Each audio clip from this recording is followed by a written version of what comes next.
I'm Kevin Thomas, Senior Pastor of Forest Lake United Methodist Church. Thank you for joining us as we consider this week's lectionary readings. Today, let's look at the Gospel of Matthew 25, verses 1 through 13. This is a parable of the kingdom that Jesus told, and he begins, "The kingdom of heaven will be like this. 10 bridesmaids took their lamps and went to meet the bridegroom.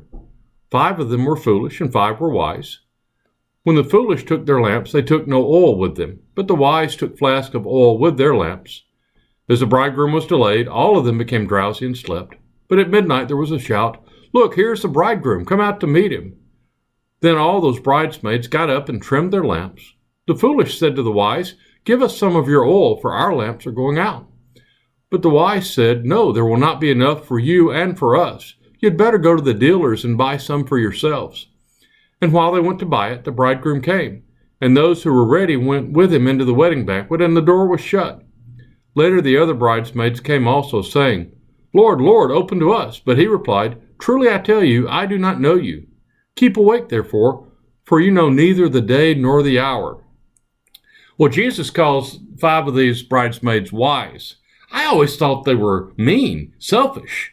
They're unwilling to share their oil with those that are running out. I would think that Christians ought to share. That's what we're taught, right? In fact, probably all of us have been taught by the church at some point that we should give of ourselves, that we should give financially to support ministry, that we should give of our time to feed the hungry, to clothe the naked, to shelter those that are homeless. We are all about giving away. We're all about sharing what we have with others. That's a big part of what it means to be a Christian. In fact, later in this chapter, Jesus will say that if we fail to do those things, then we have failed at following him. So how is it that Jesus is bragging on these selfish bridesmaids? Well, the answer is really right there before us.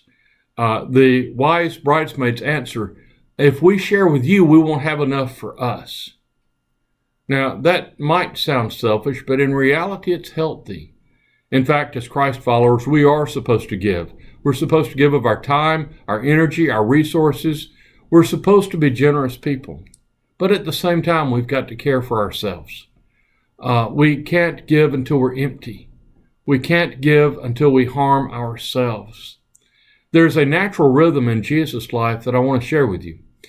Throughout his ministry, Jesus had a rhythm of engaging and disengaging. He would engage in ministry to give of his time and his talents, but then he would disengage for time of rest and prayer.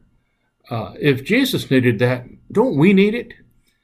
And so these wise bridesmaids are not encouraging you to be selfish, but they are a reminder to us to take care of ourselves, to make sure that we are filling our own spirits so that we have something to give.